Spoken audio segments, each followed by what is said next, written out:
महाराष्ट्र समाज सेवा संघ रचना and Navrachana Vidyalaya standard 7th subject English 1.4 Journey to the West. Welcome students, welcome to our English class. Friends, today we are going to learn a story, Journey to the West. Much of the world's literature has been translated into English. In this passage, we learn about an epic novel with the title Journey to the West and its most popular character, Sun Wukong or Monkey King. This novel is a classic of Chinese literature. It was written in the 16th century by Wu Cheng. This story reminds you the historical personality Yuan Shuang, about whom you read in your history textbook last year. Here is the word epic means a long poem that tells a story of a hero. In Marathi, it's a Mahakavya like Ramayana, Mahabharat. Actually, this is a historical story, but much more things are fictional. Fictional means not real, belonging to an imaginary story. विद्यार्थी मित्रांनो, ही ऐतिहासिक गोष्ट असली तरी यातील बऱ्याच गोष्टी या काल्पनिक आहेत. Okay, so let's get started. Page number 18, Journey to the West. First, I am going to read a paragraph. Pay attention and listen it carefully. I am going to explain the story as well as the meanings of the difficult words. You may write down the difficult words and their meanings in your English notebook. Okay? So, here is the first para. When we read the words Journey to the West, we naturally start thinking about a journey to Western countries like England and America. But West is a relative term. For countries to our east, we are the West. This particular journey that we are going to read about was actually a journey from China to our own country. It was made by the famous 7th century traveler Yuan Shuang. विद्यार्थी मित्रांनो, Journey to the West हे title ऐकल्यानंतर आपल्याला असं वाटेल की America, England यासारख्या western कंट्रीजची प्रवास आहे का? पण तसे नाही आहे. ही एक west is a relative term. आपल्या पूर्वेकडच्या देशांसाठी आपण वेस्ट आहोत, बरोबर की नाही? म्हणजे पूर्वेकडच्या देशांसाठी आपण पश्चिमेकडचे आहोत. Particular journey is from China to India. ही चायनापासून इंडिया अशी जर्नी आहे जी 7th सेंचुरीमधल्या युआन श्वांग याने केलेली आहे. The next para is in those days travelling from China to India was not an easy task. One had to travel thousands of miles on foot or horseback, crossing deserts, crossing snow-clad mountains, crossing strange, unfamiliar regions, using roads where bandits and robbers roamed. Who would do it? But Yuan Shuang had a dream. He wanted to take Buddhist scriptures from India to his homeland in China. It was like a pilgrimage to him. बघा मुलांनो, in 7th century there was no more facilities for travel like buses, railways, plane. But nowadays we can easily travel from China to India by plane. But in those days one had to travel on foot और हॉर्सबॅक. हॉर्सबॅक म्हणजे घोड्याच्या पाठीवर यावं लागायचं. Crossing desserts म्हणजे वाळवंट पार करावं लागायचं. स्नो क्लॅड माउंटन्स म्हणजे बर्फाच्छादित डोंगर असायचे, ते पायी क्रॉस करावे लागायचे. Crossing strange and unfamiliar region. Unfamiliar region म्हणजे अनोळखी भागातून प्रवास करावा लागायचा. ॲट दॅट टाईम जे बँडिट्स किंवा रॉबर्स म्हणजे डाकू, रॉबर्स म्हणजे लुटारू, हे रस्त्याने जाताना यांचीही भीती असायची. But Yuan Chwang had a dream. What was Yuan Shuang's dream? He wanted to take Buddhist scriptures. Scriptures that means holy or sacred books. म्हणजे मराठीमध्ये त्याला पवित्र ग्रंथ असं म्हटलं जातं. हे पवित्र ग्रंथ त्याला इंडियातून चायनामध्ये न्यायचे होते. Okay, so it was like a pilgrimage to him. त्याच्यासाठी ही एक पिलग्रिमेज होती. Pilgrimage that means a journey for a religious purpose. धार्मिक कारणासाठी केलेली यात्रा, धार्मिक यात्रा ही त्याच्यासाठी एक पिलग्रिमेज होती.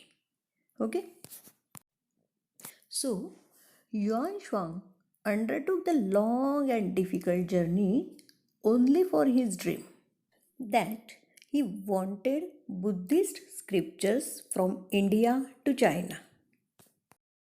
Okay, now the next paragraph. Yuan Shuang undertook the long and difficult journey to follow his dream. For 17 long years, he kept on traveling, suffering many hardships on the way. He traveled across the Gobi Desert, then along the Tian Shan mountain range, and on along the Silk Road through regions that are now Kyrgyzstan, Uzbekistan, Afghanistan, and Pakistan before he came to India. In India, he traveled to many parts and gathered many important manuscripts. So, in this way, he traveled near about 17 long years. जवळजवळ 17 वर्ष त्याने प्रवास केला. He travelled across the Gobi desert. म्हणजे त्याने गोबीचे जे वाळवंट आहे ते पार केले. देन किर्गिझस्तान, उझबेकिस्तान, अफगाणिस्तान आणि पाकिस्तान या मार्गाने तो भारतामध्ये आला. Here in India he traveled near about all over the country and gathered many important manuscripts. Manuscripts that means written by hand. In Marathi it is called हस्तलिखित. भारतातून त्याने अनेक हस्तलिखितं मिळवली आणि हे सर्व घेऊन तो चायनाला परत निघाला. The next is the way back home was also equally difficult, but Yuan Shuang managed to reach China safely along with the scriptures. This was a great achievement. It was almost unbelievable, so much so that people thought that the gods and supernatural powers had helped Yuan Shuang in his quest. This gave rise to many interesting folk tales. Centuries later, an epic novel called Journey to the West was written about this famous pilgrimage. The novel made use of many of the folk tales. The novel and the stories in it are still very popular. So friends, by gathering so many important manuscripts and scriptures, Yuan Shuang went back home safely in China. Actually, this journey was so much difficult, and that's why people thought that gods and supernatural power had helped Yuan Shuang in his quest. म्हणजे ही journey इतकी अवघड होती की लोकांना असं वाटलं की yuan श्वांगच्या या क्वेस्टमध्ये त्याला सुपरनॅचरल पॉवर म्हणजे महान नैसर्गिक शक्तींनी, देवाने त्याला मदत केली आहे इन हिज क्वेस्ट. क्वेस्ट म्हणजे अ लॉंग सर्च, शोध. त्यानंतर याच जर्नीवरून किंवा या पिलग्रिमेजवरून जर्नी टू द वेस्ट हे एक फेमस एपिक लिहिलं गेलं, म्हणजे महाकाव्य या ठिकाणी लिहिलं गेलं. आणि यानंतर अनेक फोकटेल्स जन्माला आल्या. फोकटेल्स दॅट मीन्स काय की ट्रॅडिशनल किंवा कल्चरल काही पारंपरिक कथा यात निर्माण झाल्यात आणि त्या खूप प्रसिद्धही झाल्या. आता कुठल्या फोकटेल्स निर्माण झाल्या ते बघूया. The novel tells us that there are many demons and evil powers who are eager to kill and gobble up the holy monk. Who would save him? Who would vanquish the demons? Well, the Gonian deity, who is the goddess of mercy, has seen to that.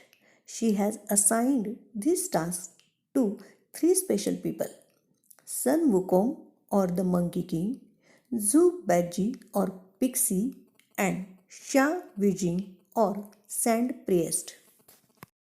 तर या फोकटेल्सनुसार किंवा या नॉव्हेलनुसार there are many डेमॉन्स म्हणजे काय, Evil spirits किंवा वाईट आत्मे, and Evil powers म्हणजे वाईट शक्ती, who are eager to kill म्हणजे मारण्यासाठी आतुर होत्या, अँड गॉबलअप म्हणजे मटकावणे किंवा खाणे, द होली मॉन्क म्हणजे साधू.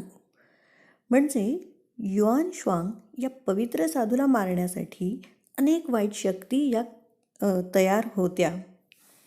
Then who would save him? Who would vanquish the demons? Vanquish म्हणजे काय, तर कॉन्कर किंवा डिफीट. या डेमॉन्सला म्हणजे वाईट शक्तींना किंवा वाईट आत्म्यांना कोणी व्हॅनक्विश केलं, कोणी पराभूत केलं? तर चायनाची एक गॉड आहे, गॉनियन डेटी, गॉडेस ऑफ मर्सी, ही एक देवता आहे. And she has assign this task to 3 special people. यासाठी या देवतेने 3 लोकांना कामं दिली, ज्यांची नावं आहेत sun वुकॉंग किंवा त्याला मंकी किंग असं म्हटलं गेलं आहे, जो बाजी और पिक्सी, अँड शा विजिंग और सँड प्रेस्ट नावाची ही व्यक्ती आहे. अशा 3 जणांना या स्पेशल कामासाठी या देवतेने पाठवलं असा समज आहे. आता या 3 व्यक्ती कोण आहेत ते बघूया. नाव these 3 characters are no saints. In fact, though they all have supernatural powers, they are known troublemakers. So the gods have thrown them out of heaven.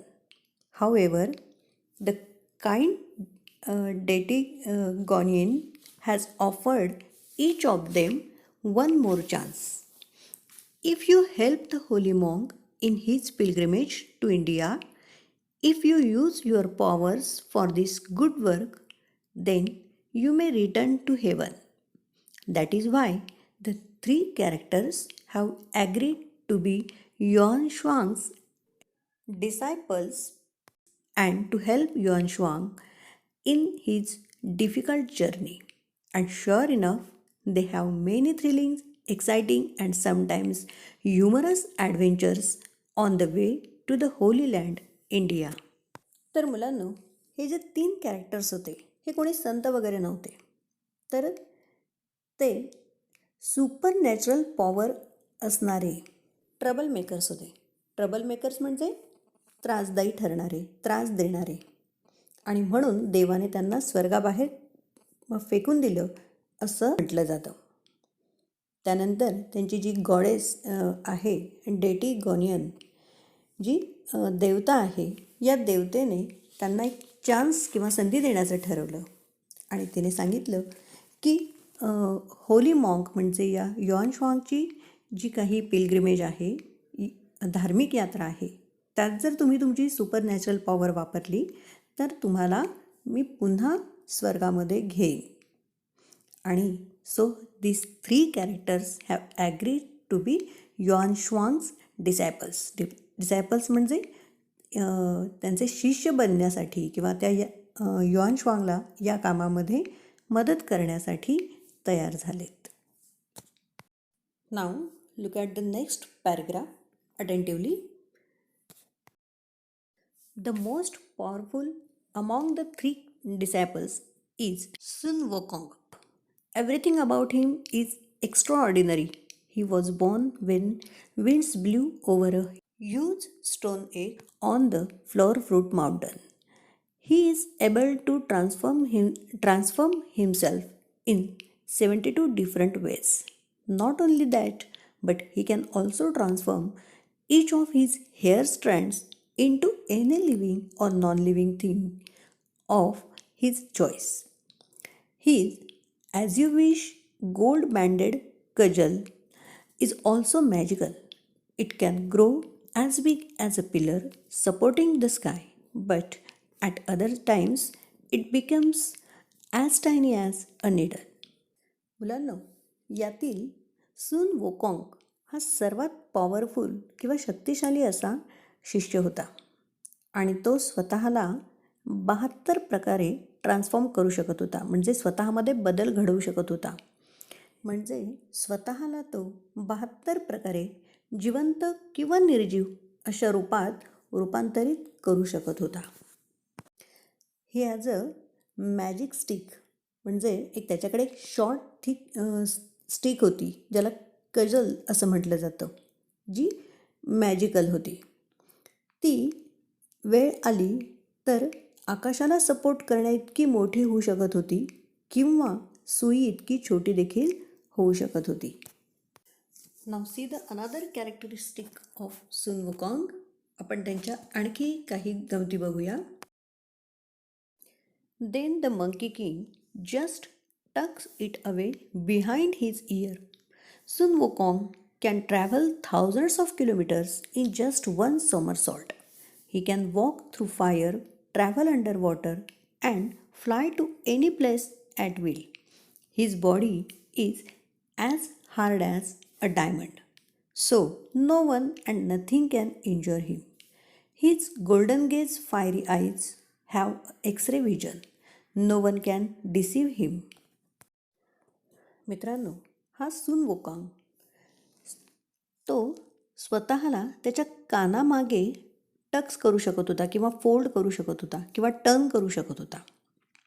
इतकंच नाही तर हजारो किलोमीटर ट्रॅव्हल करू शकत होता इन जस्ट वन समरसॉल्ट. म्हणजे somersault याचा अर्थ कोलांटी उडी.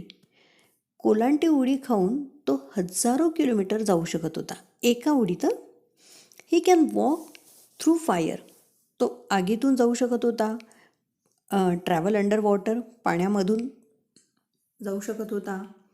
अँड फ्लाय एनी प्लेस, आणि कुठेही तो उडू शकत होता.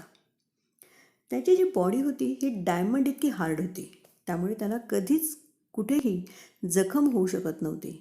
आणि इतकंच नाही तर त्याचे जे आईज होते हे फायरी आईज होते, have X ray vision. X ray vision म्हणजे the ability to see through something. त्याला संपूर्ण मधून दिसत होतं किंवा त्याची जी व्हिजन होती, दृष्टी होती, यामधून त्याला सर्व काही दिसत होतं. त्यामुळे त्याला कोणीच डिसीव करू शकत नव्हतं. डिसीव म्हणजे फसवणे. Now the next para. Sun Wukong is brave and intelligent, but he is also a trickster. He loves to have fun, and some of his superpowers help him to just that. He has a vase which can suck in anything or anyone. He can simply point at a lock and open it. He is very, very quick and can grow very big and very tiny at a blink. You can imagine how he must have teased his enemies using these tricks. विद्यार्थी मित्रांनो, he loves to have fun. तो काहीही आणि कुणालाही शोषून घेत असायचा. To सक म्हणजे शोषून घेणे. आणि तो इतका फास्ट होता की एका क्षणात तो मोठा व्हायचा आणि दुसऱ्याच क्षणी तो खूप छोटा व्हायचा. विचार करा की त्याची ही सुपर पॉवर वापरून त्याने त्याच्या शत्रूंना किती फसवलं असेल. पण मुलांनो, हे सर्व काही फिक्शनल आहे. मी तुम्हाला आधीच सांगितलं आहे, फिक्शनल म्हणजे काल्पनिक आहे. हे सर्व इमॅजिनरी आहे. त्यामुळे या सर्व गोष्टी खऱ्या असतात असं नाही. Okay, so now coming to the last paragraph. If you want to read about the adventures that Sun Wukong and his companion had On the way, you will find the stories in the English translation of Journey to the West. Some of the stories have also been turned into films. What would you like better, to read the historical account of Yuan Shuang's travels or to read the fantastic stories of Sun Wukong? Maybe you should read both to find out what you like better. Happy reading!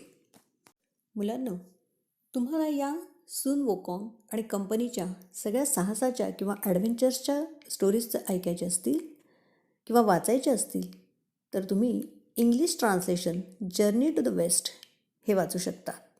तुम्हाला काय वाचायला आवडेल? Yon श्वांगच्या ट्रॅव्हलबद्दल वाचायला आवडेल की सून वोकॉंगच्या फॅन्टसीबद्दल वाचायला आवडेल? तेव्हा चला तर मग गोष्टी शोधूया आणि वाचूया. So friends, have you enjoyed the story?